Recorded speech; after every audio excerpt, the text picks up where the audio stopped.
Assalamualaikum warahmatullahi wabarakatuh. Apa kabar semuanya? Kita ketemu lagi pada sesi berikutnya mata kuliah Manajemen dan Bisnis Fakultas Ekonomi dan Bisnis Universitas Muhammadiyah Yogyakarta. Baik, sebelum memulai sesi kali ini, mari kita buka pertemuan kita dengan membaca basmalah bersama-sama. Bismillahirrahmanirrahim. Oke, kita akan lanjutkan materi tentang fungsi-fungsi manajemen. Yang minggu kemarin kita sudah memulai dengan fungsi yang pertama, yaitu perencanaan. Maka hari ini kita akan memasuki fungsi yang kedua, yaitu pengorganisasian. Ya, kita akan lihat apa yang akan kita pelajari dan kita capai pada materi pada pengorganisasian ini. Ya, yang pertama adalah, nah ini yang paling utama nanti. 6 elemen kunci dalam desain organisasi. Ini menjadi inti dari materi kali ini. Jadi kita akan belajar mengenai pengorganisasian melalui desain organisasi. Kemudian dalam desain itu nanti kita akan belajar struktur mekanik dan organik. Kemudian juga akan mempelajari faktor-faktor kontingensi apa atau situasional apa yang akan mempengaruhi desain organisasi, baik itu mekanik maupun organik. Kemudian ada juga pendekatan desain organisasi yang tradisional, tetap kita akan pelajari. Kemudian juga desain yang bagaimana yang sekarang ini dibutuhkan atau menjadi tuntutan dari lingkungan eksternal. Kemudian juga terkait dengan bagaimana kita akan mengembangkan keterampilan Anda terkait dengan pengorganisasian. Baik, kita lanjutkan. Oke, ini ada beberapa istilah ya yang perlu kita pahami. Ada organizing, ada organizational structure, ada organizational chart, ada organizational design ya. Jadi kalau organizing itu berarti fungsi manajemen yang kedua setelah planning, yaitu melibatkan pengaturan dan penataan pekerjaan untuk mencapai tujuan organisasi. Ingat, penataan, pengaturan. Nah, nanti yang kita atur salah satunya adalah orang, pekerja dan juga pekerjaannya. Kemudian struktur organisasi. Nah, struktur organisasi pengaturan formal pekerjaan dalam sebuah organisasi. Jadi dibuat struktur ya, dibuat struktur. Kemudian apa ini kalau kita lihat adalah bagan. Jadi kalau kita melihat gambar kotak-kotak dihubungkan satu sama lain itu adalah bagannya. Tapi secara keseluruhan itu adalah menggambarkan struktur organisasi. Dan kita juga akan bicara mengenai desain organisasi. Baik. Nah, pengorganisasian, apa sebenarnya tujuan dari pengorganisasian gitu ya? Kalau kita lihat ini paling tidak ada 7 yang bisa kita pelajari.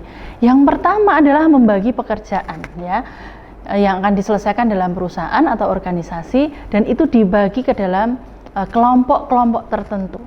Ya, bagaimana cara mengelompokkannya, kemudian bagaimana cara menentukan apa saja yang harus ada dalam satu kelompok, nanti kita akan pelajari. Tetapi dalam pengorganisasian ini memang kita akan melihat secara komprehensif dulu apa kebutuhan pekerjaan yang dibutuhkan oleh perusahaan atau organisasi untuk mencapai tujuan. Gitu ya. Contoh nih ya, nanti contoh misalnya saya ini punya organisasi atau perusahaan kecil lah, misalnya perusahaan warung lah ya, warung makanan yang tadinya mungkin saya membuka hanya 2 orang, saya sebagai pemilik sekaligus juga yang melayani gitu ya, juga kasir, nanti yang 1 orang membantu masak gitu ya. Ketika kita menetapkan tujuan, misalnya dalam 5 bulan kita harus mencapai omset sekian loh ya, berarti kan ada pekerjaan-pekerjaan yang muncul sebagai kebutuhan. Contoh, wah saya nggak bisa dong Bu kalau misalnya hanya masak seorang diri, sementara target omset kita dalam 5 bulan harus sekian, butuh orang. Kemudian muncul juga pekerjaan lain yang menjadi kebutuhan, misalnya wah ini kalau kita hanya nunggu customer nggak bisa dong, berarti ada orang yang perlu kita rekrut untuk mempromosikan ya, mungkin pasang iklan di sana, ngurusin bagaimana mendatangkan customer ke warung kita atau menjemput customer dan kita mengantarkan makanannya. Nah, sehingga akan muncul tuh kebutuhan-kebutuhan pekerjaan. Kemudian yang kedua adalah menetapkan tugas dan tanggung jawab terkait dengan pekerjaan individu. Jadi setiap individu apa tanggung jawabnya? Tadi saya adalah owner, apakah saya juga akan mendapatkan pekerjaan di situ ya. Jadi harus dideskripsikan secara jelas. Kemudian antar pekerjaan itu harus dikoordinasikan. Tadi saya manajer misalnya, atau saya bagian keuangan dan melayani, bagaimana saya berkomunikasi dan berkoordinasi dengan yang juru masak gitu, supaya tujuan dari warung saya ini tercapai. Kemudian mengelompokkan pekerjaan menjadi beberapa unit, menetapkan hubungan antar individu, kemudian menetapkan garis otoritas formal. Jadi kalau dalam struktur, nanti kita lihat ya contohnya, itu siapa yang ada, yang di bawahnya siapa memerintah siapa gitu ya. Oke. Dan yang ketujuh, mengalokasikan dan menyebarkan sumber daya organisasi. Oke, kita lanjutkan. Nah, ini adalah tujuan pembelajaran kita yang pertama dan menjadi inti dari materi kali ini, yaitu 6 elemen kunci dalam desain organisasi. Ingat, ini yang 6 ini penting untuk kita. Pertama adalah spesialisasi pekerjaan, lalu departementalisasi, kemudian rantai komando, kemudian rentang kendali, kemudian di sana ada sentralisasi, ada formalisasi. Oke ya, kita bahas satu-satu ya. Oke. Nah, yang pertama adalah spesialisasi. Jadi dalam mendesain atau mengorganisasi, ya pengorganisasian kita mulai dari pekerjaan yang disebut dengan spesialisasi, yaitu membagi aktivitas kerja menjadi tugas pekerjaan tersendiri. Jadi boleh dalam sebuah usaha milik pribadi itu semua dikerjakan sendiri dulu boleh, tapi nanti seiring dengan pertumbuhan perusahaan dan organisasi maka akan muncul ya aktivitas-aktivitas yang perlu diatur sendiri. Bahkan dalam organisasi yang non formal misalnya, non profit ya, non profit. Jadi misalnya kita membentuk sebuah lembaga kemahasiswaan ya. Ketika awal pembentukan bisa jadi pekerjaan yang muncul atau yang dibutuhkan itu mungkin hanya 3 atau 4. Tapi kemudian seiring perubahan dan tuntutan lingkungan internal, eksternal dan juga tuntutan tujuan dari lembaga itu, maka muncullah ada departemen ini ya gitu ya.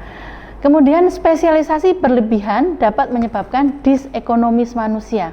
Nah, ini agak teori-teori lama yang masih kita gunakan, bahwa ada pendapat yang menyatakan spesialisasi kalau terlalu berlebihan itu justru akan tidak ekonomis. Kenapa? Karena tukang masak sendiri, tukang iris-iris sendiri gitu ya. Kemudian tukang menyajikan sendiri. Atau dalam kantor misalnya yang bagian ngetik sendiri sama ngeprint, nanti fotokopi lain lagi dan seterusnya.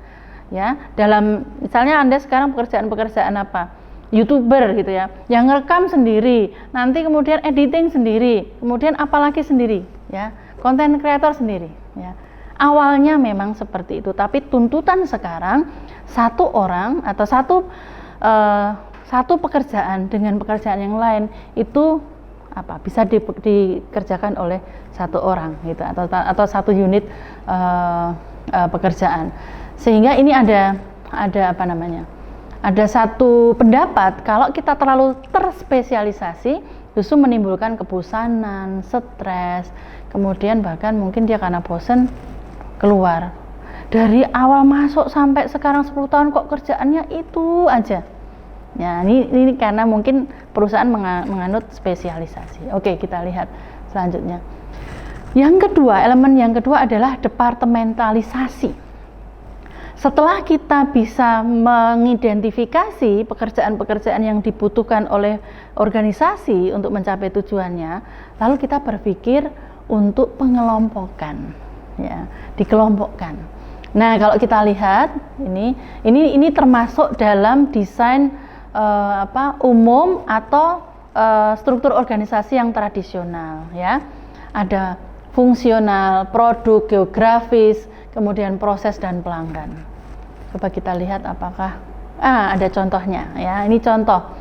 Jadi ini adalah departementalisasi, mengelompokkan pekerjaan ke dalam departemen berdasarkan fungsi ya, fungsinya. Jadi kalau ini ada fungsi engineering, fungsi accounting, fungsi manufacturing, SDM dan seterusnya.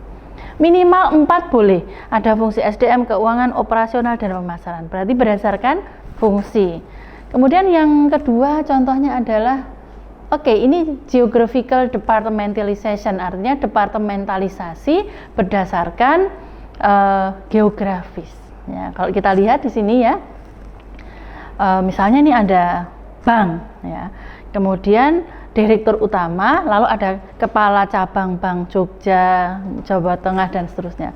Berarti itu pengelompokan pekerjaan berdasarkan geografis. Oke, lalu selanjutnya kalau kita lihat ini adalah departementalisasi berdasarkan apa ini? Proses, ya, proses. Kalau kita lihat ini ada contohnya adalah apa ini, misalnya pabrik apa ini ya, pabrik kayu mungkin ya, atau pabrik mebel ya, mulai dari penggergajian, itu proses pertama penggergajian kayu yang mentah, lalu nanti dibuat dihaluskan, kemudian mulai dibentuk prototipenya gitu ya, itu departemennya berbeda-berbeda gitu. Ini proses. Di perusahaan mobil juga bisa, mulai dari spare part itu belum diapa-apakan, kemudian dirakit, kemudian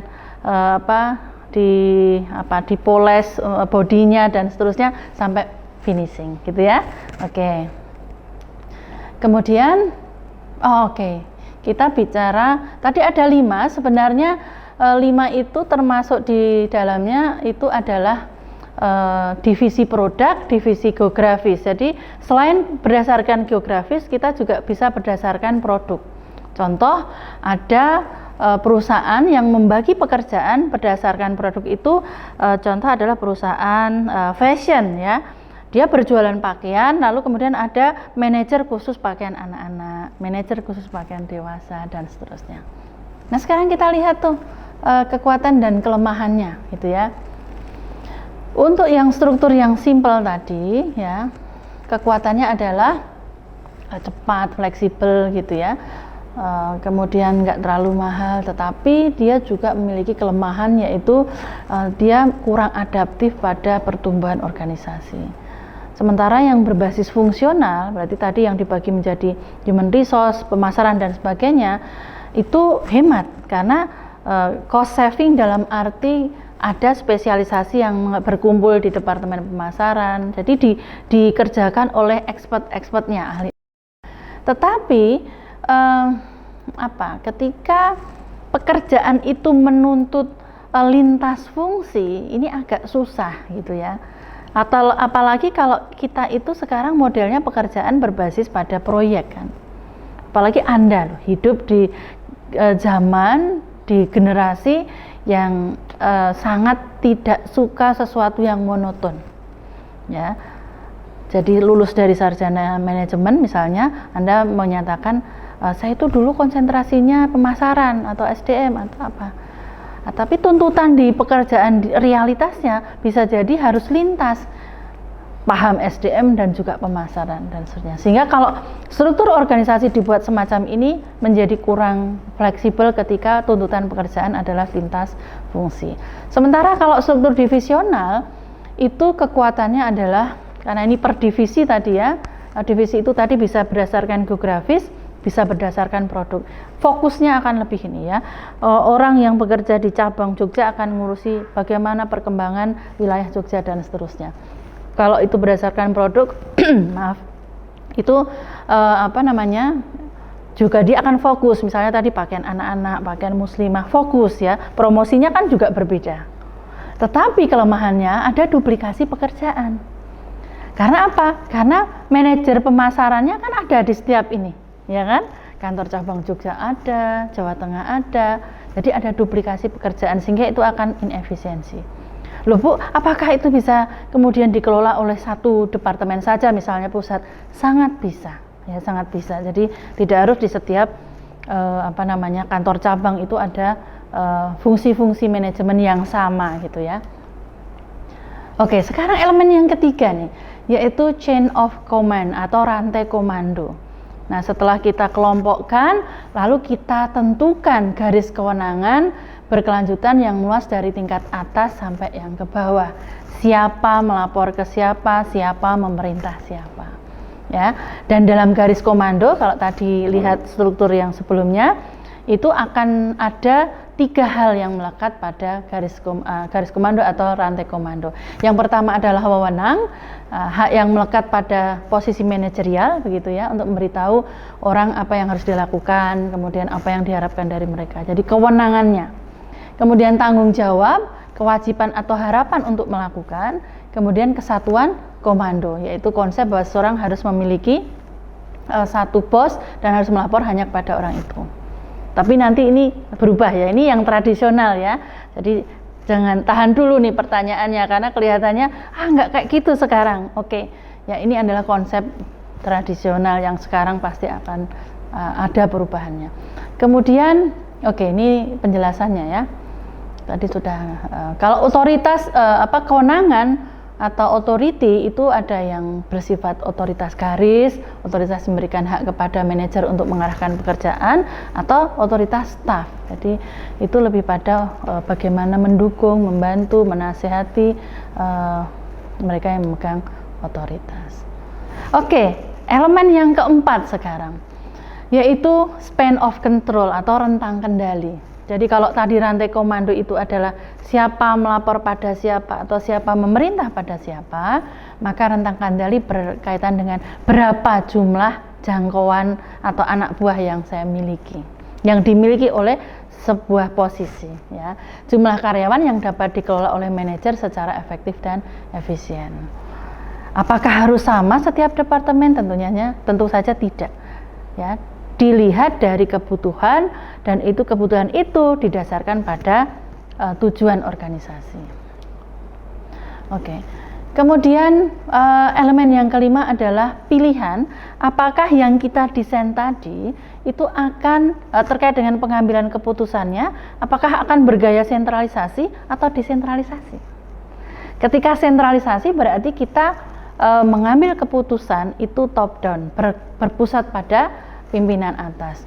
Sementara kok desentralisasi, maka kita ada bottom up, kita melibatkan bawahan.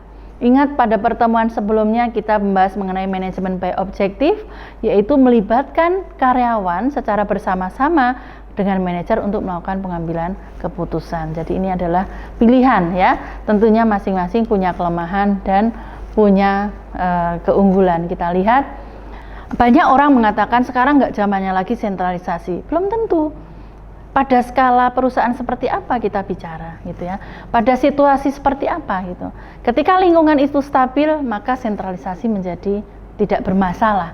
Tetapi ketika lingkungan itu kompleks, sangat dinamis dan fluktuatif, maka ketika sentralisasi dipilih itu sering menghambat karena harus nunggu keputusan dari atas. Sementara kalau itu perusahaan besar, misalnya tadi sudah punya anak perusahaan, kantor cabang, orang-orang di cabang mungkin lebih tahu realitas atau kejadiannya seperti apa, permasalahan yang dihadapi seperti apa, sehingga pilihan desentralisasi menjadi lebih tepat. Atau ketika misalnya perusahaan itu sedang menghadapi krisis atau resiko yang sangat tajam, yang sangat mempengaruhi kegagalan perusahaan, itu sentralisasi bisa jadi lebih efektif gitu, lebih tepat sasaran. Contoh ya, ketika Indonesia menghadapi bencana ya, maka ada satu komando gitu untuk penanganan bencana itu. Ya, meskipun bencana itu terjadi di beberapa wilayah ya, para gubernur mengacu pada komando satu orang itu. Bukan presiden, tapi yang ditunjuk oleh presiden untuk menjadi komando penanganan bencana pada saat itu. Kita bisa belajar dari kasus tsunami atau kasus gempa di Palu ya. Nah, tapi ketika kita berhadapan pada kondisi misalnya situasi yang lebih terbuka, arus informasi yang sangat mudah, itu jangan sentralisasi, kita lebih desentralisasi ya. Nah, gaya generasi Z ini sebagian besar adalah gaya-gaya desentralisasi. Kenapa? Anda itu generasi yang pengen eksis ya, eksis di mana-mana. Kalau bisa itu keputusan ya Anda tahu gitu ya. Sehingga dari satu sisi ya, positifnya menggunakan desentralisasi adalah meminimalkan resiko untuk resisten sebenarnya. Ketika hanya pimpinan atau manajer yang memutuskan, maka potensi resistensi itu akan lebih besar. Gitu ya. Oke, nanti silakan dipelajari lagi. Oke, yang sekarang ini elemen yang keenam, berarti yang terakhir adalah formalisasi. Nah, apa? Kalau tadi sudah jelas ya formalisasi, maka ini kita membutuhkan satu panduan formal. Jadi diformalkan, dilegalkan dengan aturan dan prosedur.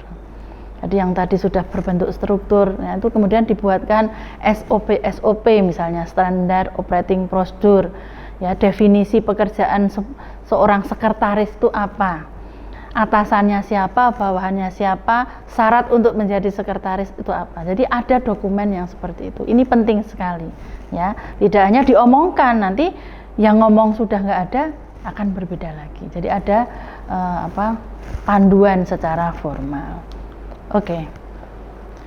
Nah, itu tadi baru yang 6 elemen ya. Sekarang kita lihat, kita sekarang menghadapi desain organisasi yang disebut dengan mekanistik dan organik.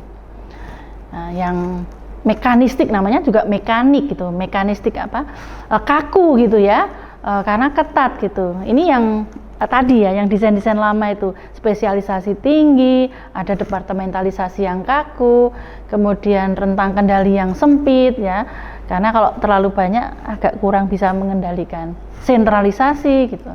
Nah sekarang akhirnya yang kesini nih ya, bentuknya kita lihat organik ya, yang adaptif, fleksibel, lintas fungsi ya. Tadi harus siap kita sebagai seorang lulusan sarjana manajemen yang mengaku dulu mengambil minat pemasaran, harus bisa juga bekerja sama dengan orang human resource, bahkan harus memahami ilmunya juga. Lintas fungsi, bahkan lintas hierarki ya. Jadi tidak ada yang aneh ketika misalnya Pak Direktur kemudian tiba-tiba menunjuk seseorang yang 2 level di bawahnya, oke kamu jadi tim ini, gak masalah gitu ya. Harus informasi yang bebas, rentang kendali yang luas, dan desentralisasi ya. Jadi melibatkan bawahan-bawahan dalam proses pengambilan keputusan. Nah kemudian faktor kontingensi yang mengaruhi pilihan struktural, artinya ini faktor-faktor situasional gitu ya. Itu ada strategi, ukuran perusahaan, teknologi, dan ketidakpastian lingkungan. Oke, baik, kita lihat ya satu persatu faktor-faktor kontingensi yang kemudian itu bisa mempengaruhi desain organisasi atau pengorganisasian. Yaitu tadi strategi. Bagaimana strategi dan struktur itu harus kompatibel atau sesuai ya. Ketika kita merencanakan sebuah strategi yang menuntut itu harus bergerak cepat, kemudian fleksibel, maka itu nggak akan cocok ketika kita mendesain organisasi itu kaku ya, terlalu birokratis, terlalu top down dan sentralistik. Nah, ketika kita bicara ukuran misalnya ya ukuran jelas ya, untuk ukuran perusahaan yang kecil gitu ya, dengan jumlah karyawan yang tidak terlalu banyak, untuk apa kita membuat desain organisasi yang itu terlalu banyak departemen, jadi tidak efisien gitu. Oke. Nah, teknologi misalnya, teknologi juga faktor kontingensi yang akan mempengaruhi struktur ya. Teknologi ini memungkinkan kita untuk tetap membutuhkan jenis pekerjaan, tetapi tidak membutuhkan orang. Ya, artinya sehingga kompetensi orang yang kita masukkan dalam departemen itu bukan tidak hanya sesuai dengan jenis pekerjaannya. Contoh ya. Sekarang kalau kita bicara akuntan ini sekarang sudah digantikan teknologi, ya kan? Membuat jurnal, laporan keuangan, itu nggak usah yang ribet-ribet kayak zaman dulu saya sekolah ya, harus pakai jurnal, kemudian dibikinlah neraca, laporan rugi laba. Sekarang itu sudah sedemikian modern dan canggih, software dan aplikasi akuntansi itu dengan sekali klik itu kemudian semuanya bisa diperoleh data-data atau laporan keuangannya ya, meskipun tetap ada yang namanya policy ya, apakah itu terkait dengan aset atau apa, tapi teknologi memungkinkan untuk itu. Kasir sekarang lambat laun pekerjaan kasir nggak ada ya, orang bisa namanya self check gitu ya, ada ngecek sendiri ya, self cashier gitu. Jadi tinggal kita scan barcode-nya, kemudian muncul berapa tagihannya, lalu kita tap saja kartu debit kita, beres ya. Dan di negara-negara maju itu sudah dilakukan ya. Di negara Jepang misalnya, bahkan suatu hari saya ke sana, ke hotel tidak ada resepsionisnya. Ya, dari Indonesia sudah dipandu, nanti kamu sampai di hotel, di apartemen ya, kamu menuju ini ya, ada sebuah loker nomor sekian, dibuka, lalu di situ ada safety box gitu ya, kemudian ada petunjuknya, di dalamnya ada apa, nanti bagaimana cara saya kemudian membuka akses liftnya, kemudian masuk ke kamar, sampai pulang tidak ada resepsionisnya. Berarti nggak bisa pesen-pesen ya, gitu ya, ya berbeda. Tapi ada cleanernya, tapi tidak pernah saya jumpai. Saya cukup menulis pesan melalui aplikasi yang disediakan apa yang saya butuhkan. Ya, jadi itu akan mempengaruhi struktur karena berarti pekerjaan resepsionis itu tidak perlu ada di situ. Nah itu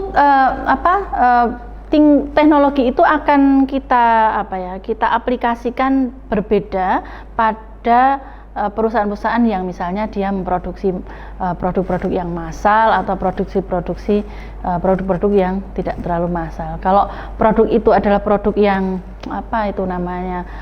mewah, kemudian orientasinya bukan massal, tentunya sentuhan teknologinya tidak sebanyak ketika kita bicara produk massal gitu ya.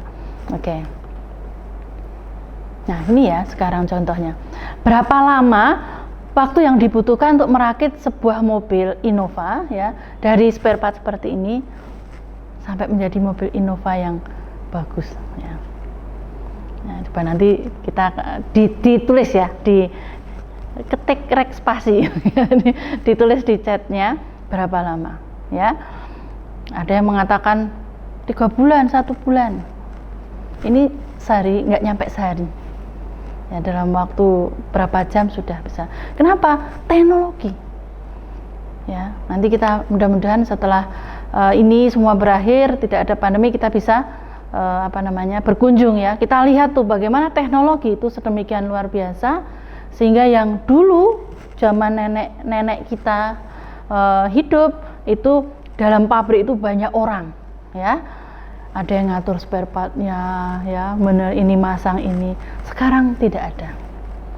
Tidak hanya yang produk seperti ini, air minum yang mungkin Anda konsumsi keseharian itu kalau ke pabriknya itu Anda akan jumpai orang-orang itu ngapain, nggak ada. Semuanya teknologi.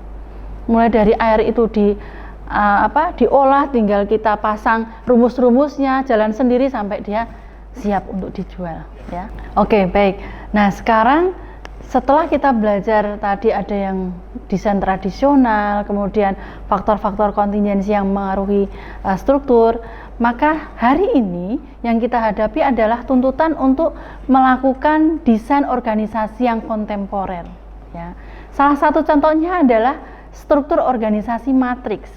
Tadi saya sampaikan ketika bicara rantai komando, kemudian span of control, itu kita bicara satu bos memerintah berapa orang gitu ya. Nah sekarang dalam struktur matriks itu memungkinkan satu karyawan memiliki 2 bos, ya kan? Karena apa? Karena basisnya bukan pada divisi atau produk, tetapi pada proyek misalnya. Ya, jadi ini matriks, satu karyawan memungkinkan memiliki 2 bos, misalnya orang marketing dia melakukan pertanggungjawaban pada manajer marketing yang pusat, tapi juga pada manajer produk yang sedang dia kerjakan.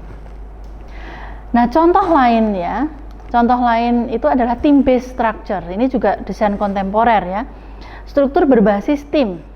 Ya, jadi dikelompokkan berdasarkan tim-tim kerja gitu ya. Jadi misalnya ada tim riset dan pengembangan, kemudian tim pengendalian mutu. Kalau kita bicara pengendalian mutu kan tidak hanya satu fungsi, mungkin ada fungsi operasi, semua fungsi ya, semua fungsi harus dipikirkan. Jadi ini adalah bentuk yang kontemporer juga, di mana seluruh organisasi terdiri dari tim kerja. Lalu ini yang tadi sempat saya singgung, struktur organisasi berbasis proyek, dan ini sekarang banyak sekali dilakukan. Sehingga kenapa kalau dari hasil riset tahun 2019 generasi Y dan generasi milenial dan generasi Anda ini nantinya adalah generasi yang tidak setia, karena ada perkembangan desain organisasi juga. menarik tuh, di sana ada proyek ini, di sana ada proyek itu. Dan sekarang memungkinkan dari sudut pandang perusahaan, memang perusahaan kemudian tidak perlu meng-hire orang itu dalam jangka waktu yang lama, tapi berbasis proyek. Tapi tetap dia memperlakukan seperti karyawan, hanya durasi dia bekerjanya terbatas, ya, berbasis proyek. Atau misalnya kalau itu kita sudah terlanjur menjadi perusahaan besar, maka sumber daya yang ada itu kemudian dilatih, dikembangkan untuk bisa bekerja secara berbasis proyek dan atau berbasis tim tadi, ya. Dan ini sekarang sangat banyak bahkan di pemerintah pun sekarang mulai atau sudah mulai itu menggunakan project based organizational structure gitu. Nah, kemudian yang lainnya adalah boundaryless organization, organisasi tanpa batas. Ini organisasi yang desainnya tidak ditentukan, tidak terbatas pada apakah itu batas horizontal, vertikal, itu nggak ada batasannya, ya. Mungkin untuk kultur kita ini belum begitu bisa masuk gitu ya, atau belum banyak yang bisa menerima. Karena karakter dari kultur kita itu ya ada panduan, ada batas-batas yang jelas, siapa tadi atasannya, kemudian wilayah kewenangan saya seperti apa gitu ya. Tapi let's see, mungkin 4 tahun ke depan ketika Anda lulus atau mungkin 10 tahun yang akan datang, kita lihat coba bagaimana adaptasi dari perusahaan-perusahaan dan organisasi yang ada di Indonesia gitu. Tapi paling tidak hari ini Anda sudah belajar bahwa ada yang namanya boundaryless organization, yang itu mengurangi batas-batas organisasi. Nah, kemudian beberapa konsep dari desain organisasi kontemporer itu akhirnya melahirkan beberapa konsep-konsep alternatif, misalnya organisasi virtual. Nah, sekarang ini kita sedang mengalami ya masa di mana teknologi sedemikian maju sehingga yang namanya organisasi itu tidak harus kita datang ke suatu lokasi, ketemu secara fisik, tidak seperti itu. Ya, saya punya sebuah organisasi, misalnya ada proyek riset. Ya, saya di sini, teman saya di Australia, yang satu di Malaysia, tapi kita melakukan riset. Ya, kalaupun harus ketemu itu juga bukan sesuatu yang harus atau sangat penting gitu. Tapi proses komunikasi, bagaimana kita riset itu sangat mungkin dilakukan secara virtual. Satgas atau ad hoc itu juga menjadi konsep-konsep yang sekarang ini banyak diadopsi gitu. Jadi tim-tim sementara banyak sekali. Maka besok ketika lulus itu juga mudah-mudahan konsep bekerja Anda itu sudah disesuaikan dengan kondisi sekarang ini, dan jangan lupa dikomunikasikan dengan Bapak Ibu, karena Bapak Ibu Anda kan generasi saya, atau bahkan mungkin ada yang generasi kakak-kakak saya yang masih punya persepsi bahwa yang namanya bekerja itu setiap pagi pergi ke sebuah kantor lalu sorenya pulang, lalu tiap bulan dapat gaji. Nah, itu mindset itu harus kemudian dirubah ya, dan dikomunikasikan supaya kita nggak stres juga. Ini kok nggak kerja ya, ini misalnya tiap hari kok di rumah terus, tapi tiba-tiba dapat uang dari mana gitu ya, padahal dia bekerja secara virtual tadi misalnya ya. Lalu menggunakan telecommuting ya, jadi ya telekomunikasi dari rumah ke rumah, hampir sama dengan virtual tadi. Kemudian konsep inovasi terbuka itu juga menjadi konsep desain organisasi alternatif. Baik, akhir dari sesi ini saya ingin memperlihatkan beberapa isu yang harus kita akomodasi ketika kita mendesain sebuah organisasi, yaitu compressed work week, minggu kerja di mana karyawan bekerja lebih lama per hari tetapi lebih sedikit per minggunya. Jadi sekarang ada isu yang bagaimana kita itu mengkompres atau memadatkan gitu ya pekerjaan dalam seminggu gitu, sehingga memang betul-betul harus fokus ketika kita punya aturan bahwa jam kerja adalah jam 8 sampai jam 5 misalnya, maka betul-betul harus bekerja ya. Ini memang tidak mudah untuk kultur kita, sekali lagi yang Indonesia itu masih banyak cenderung ke kultur yang namanya kolektivisme gitu ya. Kita nggak bisa seharian dari pagi sampai sore itu di depan komputer sendiri. Kita butuh ngobrol, ya. Kok nunggu sampai makan siang? Enggak, kadang-kadang mungkin setelah 2 jam duduk kan capek ya, perlu ngobrol dan sebagainya, ya. Kalau teman-teman mungkin diberi kesempatan untuk bekerja di negara-negara yang individualismenya sangat tinggi, itu sangat terjadi. Jadi kalau kita sekedar bertanya, kamu kemarin gimana weekendnya misalnya, itu mengganggu, ya. Dan mereka bisa dengan mudah mengatakan, kamu kok bicara kayak gitu di jam kerja gitu, ya. Ini kompres bagus, sehingga memang ini harus juga kita pelajari, mungkin akan sampai di Indonesia dan mengubah budaya Indonesia itu, atau paling tidak kita ada satu akulturasi gitu ya dalam kaitannya dengan kolektivisme dan individualis. Lalu flex time, kalau ini sudah ada ya, sudah terjadi. Flexible time yaitu yang dibatasi itu bukan jam berapa sampai jam berapa, tapi berapa jam. Ya, berapa jam kamu harus bekerja? 8 jam, 7 jam, kamu boleh mulai dari jam 9 atau jam 10, yang penting selesainya itu 8 jam, flex time. Bahkan kemungkinan menggunakan weekend juga diperbolehkan. Kemudian sharing pekerjaan, meminta 2 atau orang lebih untuk membagi pekerjaan, itu juga sekarang sangat sering terjadi.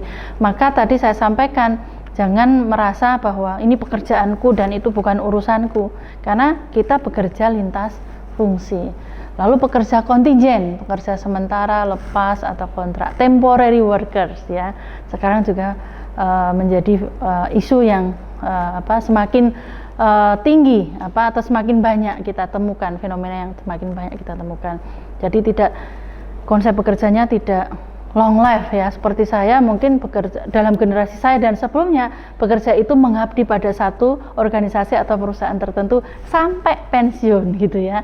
Kalau generasi Anda enggak, jadi Anda bekerja sebagai temporary worker ya nggak apa-apa, nanti kalau udah selesai pindah lagi dan seterusnya. Oke, jadi itu yang kita pelajari hari ini mengenai pengorganisasian. Ya, kita sudah belajar 6 elemen kunci, kemudian kita juga sudah belajar desain mekanistik dan organik, dan apa saja keunggulan dan kelemahannya, dan juga tadi kita sudah belajar desain organisasi kontemporer yang sekarang ini semakin menjadi fokus perhatian dari para manajer atau para pemilik perusahaan. Yang jelas, ketika kita mendesain organisasi, kita harus sesuaikan dengan tujuan organisasi atau perusahaan itu apa, dan itu tidak boleh menghambat, tetapi justru bisa mempercepat syukur-syukur untuk bisa mencapai tujuan organisasi. Ya, ingat dua prinsip yang harus kita selalu ingat di dalam konsep manajemen, yaitu efisien dan efektif. Demikian juga dengan pengorganisasian, maka kita harus efisien menggunakan sumber daya dengan tepat supaya tidak boros, dan juga harus mampu memilih aktivitas-aktivitas yang sesuai dengan tujuan organisasi. Baik, terima kasih untuk sesi hari ini, kita cukupkan sekian. Mari kita tutup dengan membaca hamdalah bersama-sama. Alhamdulillahirabbil alamin. Assalamualaikum warahmatullahi wabarakatuh. Terima kasih.